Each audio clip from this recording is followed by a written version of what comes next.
Dating after 60, give him this nickname and he will go crazy for you, even if he acts cold. Welcome to Wise Life After 60. So grateful to have you here. There is a strange truth about men that very few women ever discover, and even fewer truly believe. A man can act distant, cold, guarded, or even completely unreachable. Yet the smallest, softest thing, one simple nickname spoken at the right moment, can melt all that armor like sunlight on winter frost. In today's video, we're exploring why a single nickname can bypass a man's defenses, awaken a part of him he thought he'd lost, and make him feel a connection deeper than anything physical, even if he tries to hide it behind silence or stoicism. Before we begin, tap that like button and subscribe to Wise Life After 60, where we share wisdom, reflection, and the deeper truths of love after the age when most people stop asking the real questions. 1. The name that reaches his hidden self. If you have ever seen a man's eyes soften at the sound of a certain name, you've witnessed something far more profound than affection. You've seen identity awakening. A nickname is not merely a word, it is a reflection. And when you choose one that resonates with who he believes he is or who he longs to be, it touches him at a depth he cannot hide, even on the days he acts distant. Men over 60 often carry complex inner worlds that they rarely share. They may appear confident, self-assured, or even emotionally unavailable, but privately they battle doubts about relevance, aging, and whether they still hold a meaningful place in someone's life. This is why the nickname matters. It bypasses his defenses, slides past logic, and lands directly in the emotional core that he protects so fiercely. Give a man a nickname that honors his strength, something like Rock or Captain, and suddenly he stands a little taller, not because he is being seduced, but because he feels seen in the way he always hoped someone would see him. Give him a nickname that reflects warmth, something like Sunshine or Gentleman, and you awaken a tenderness he rarely dares to show. Give him a nickname that signals trust, my steady one, my calm, my anchor, and you offer him a place to rest emotionally, something he may not have felt in years. What he feels in these moments is not childish excitement, it is relief. Relief that he is not invisible. Relief that someone recognizes the man beneath the years. Relief that affection can still feel fresh, surprising, and quietly powerful. And even if he acts cold, even if he responds with a shrug or a playful, "Why'd you call me that?" or even silence, inside something shifts. His heart unfreezes before his behavior does. The nickname becomes a private emotional memory he revisits when he is alone. It is the reason he texts you first the next morning. It is why he stands a little closer without noticing. It is why he listens more carefully or brings you something small without being asked. The nickname turns into an emotional bridge between you and the part of himself he does not offer easily. If you have ever given a man a name and watched his demeanor soften, even briefly, share your story in the comments. You may help another woman finally understand that emotional closeness is not about effort, it's about reaching the part of him he keeps hidden. 2. Why the nickname melts his defenses. To understand why a nickname reaches a man so deeply, especially a man over 60, we have to step into the quiet places of his emotional history, the parts he rarely speaks about, the memories he carries without realizing how they shape his reactions today. It resurrects a part of him that life buried, the proud part, the strong part, the capable part, the part that felt alive. Men do not respond to affection the way women do. They respond to recognition. They respond to identity. They respond to feeling like they are more than their age, more than their past, more than their mistakes. And the truth is, even when a man acts cold, even when he acts uninterested, even when he pretends your affection doesn't touch him, it does. It always does. A nickname gives him back something he lost, a sense of himself that he thought no one would ever see again.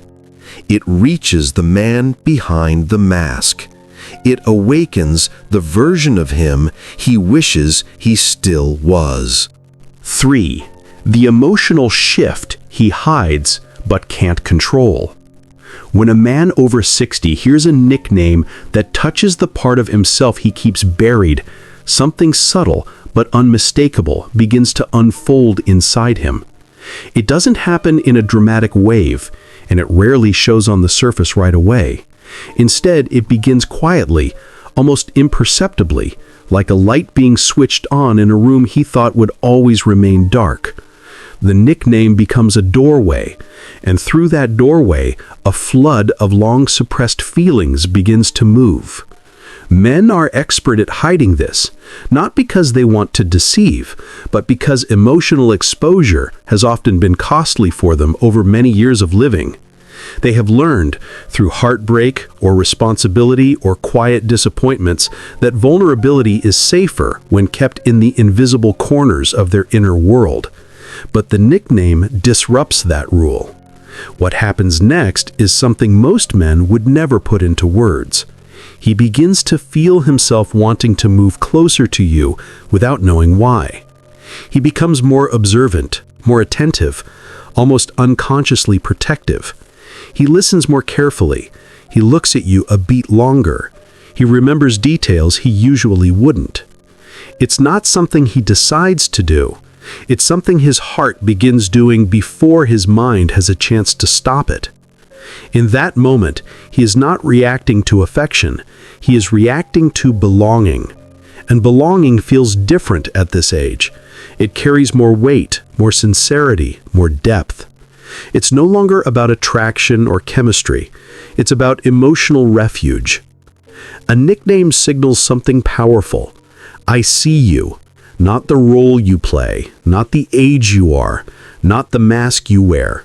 I see you. Men rarely feel that kind of recognition in later life. They can feel useful, they can feel competent, they can feel respected, but deeply seen, that is rare. And when it happens, it awakens a kind of emotional gravity that pulls him toward the person who gave him that feeling. He may try to maintain his composure. He may act as though nothing has shifted. He may tease you about it or laugh it off. But inside, the pull toward you becomes something he feels rather than thinks about. There is another layer to this emotional shift that many women overlook. The nickname not only touches his identity, it touches his longing for companionship that feels effortless.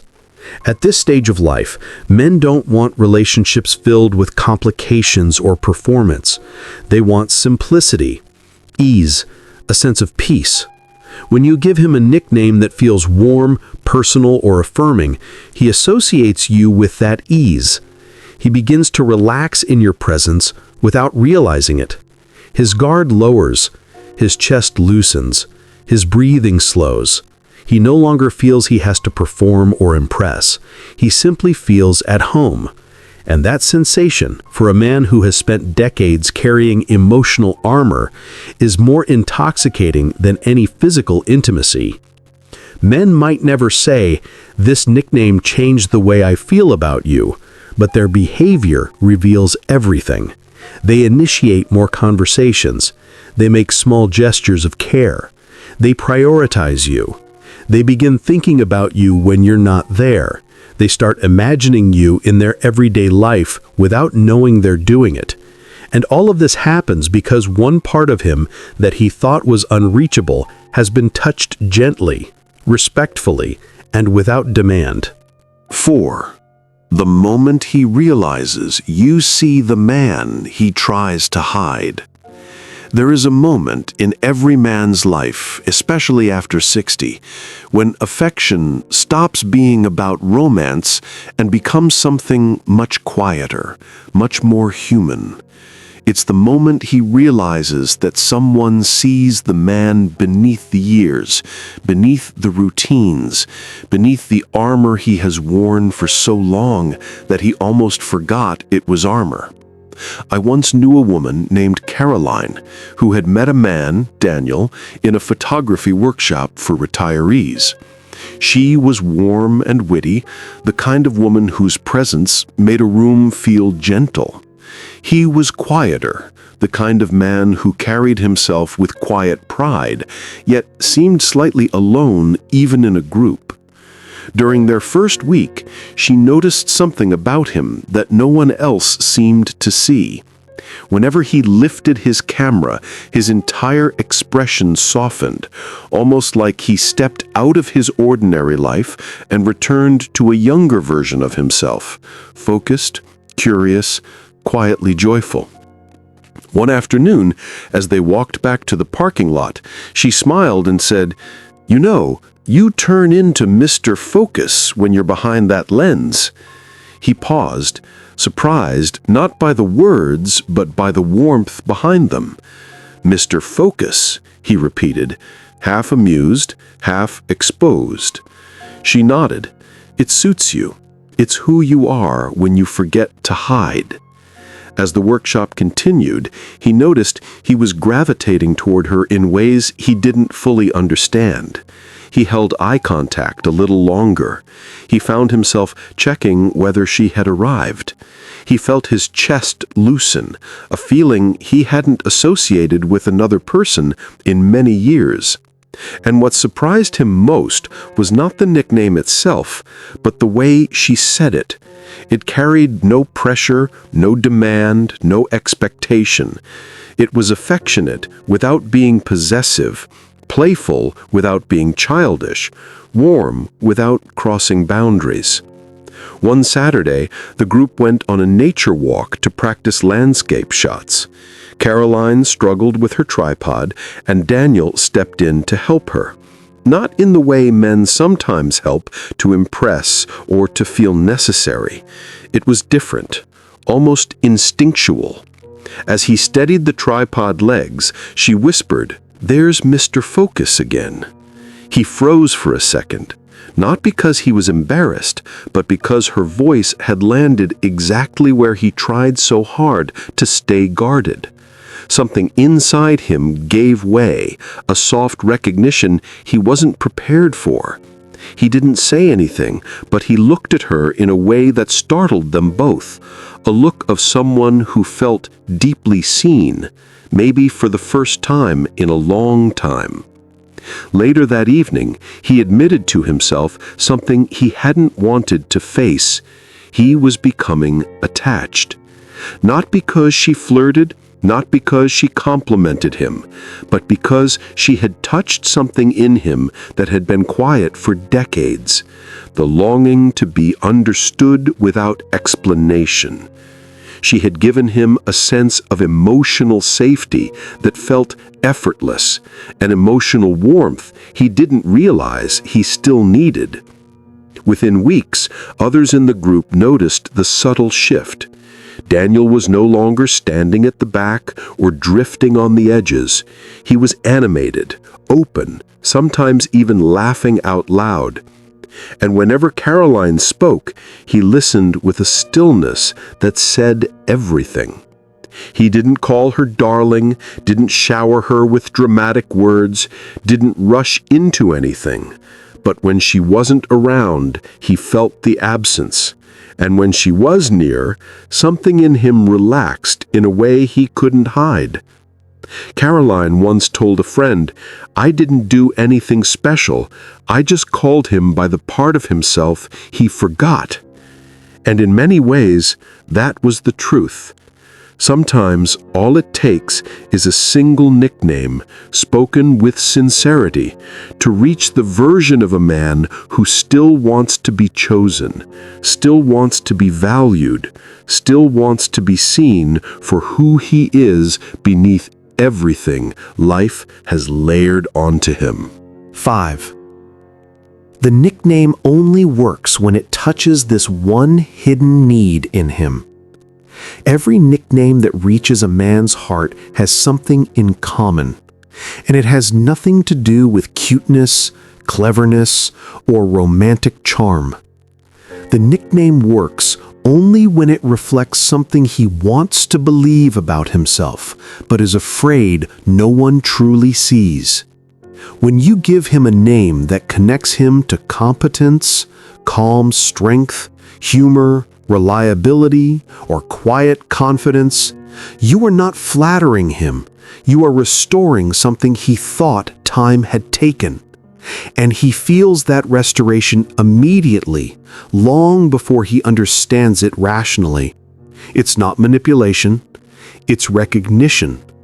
You're not inventing a story for him. You're showing him the part of himself he accidentally left behind. And that is why he grows attached, why he softens, why the man who once seemed cold begins to warm in ways he didn't expect and doesn't fully understand. A nickname is never about claiming him. It's about reminding him who he is at his best. That's why the effect is so profound.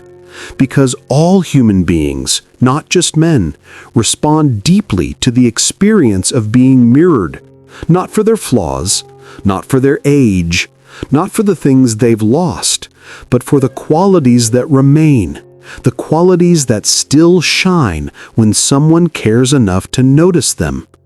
When you speak to that part of him, even indirectly, he feels chosen in a way that goes deeper than desire and longer than physical attraction. And this is the secret many women never learn. Men don't fall for women who tell them who they should be. They fall for women who remind them of who they already are, beneath the doubts, beneath the disappointments, beneath the decades of being told to toughen up and stay strong. A man falls in love slowly, quietly, almost reluctantly.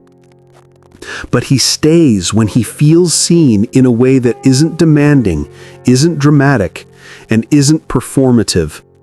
A single nickname that reflects the part of him he still hopes to embody becomes a doorway into the emotional intimacy he never found the words for. As we bring these reflections together, one truth stands quietly at the center of everything we've explored. Men do not fall for women because of grand gestures, flawless beauty, or the dramatic stories of love once demanded in youth. This nickname, whispered casually or offered with a smile, touched something the world no longer touches in him. Not admiration, not flattery, but recognition. And recognition stays with a man long after the moment passes, long after the laughter fades, long after the two of you part ways for the evening, long after he's alone in his car or sitting in his quiet kitchen at the end of the day. That one word returns, soft, warm, grounding, reminding him of how he felt in your presence. If these reflections touched something in you, I invite you to like this video, Subscribe to Wise Life After 60 and share your thoughts in the comments. Your story or insight may be exactly what someone else needs to hear today.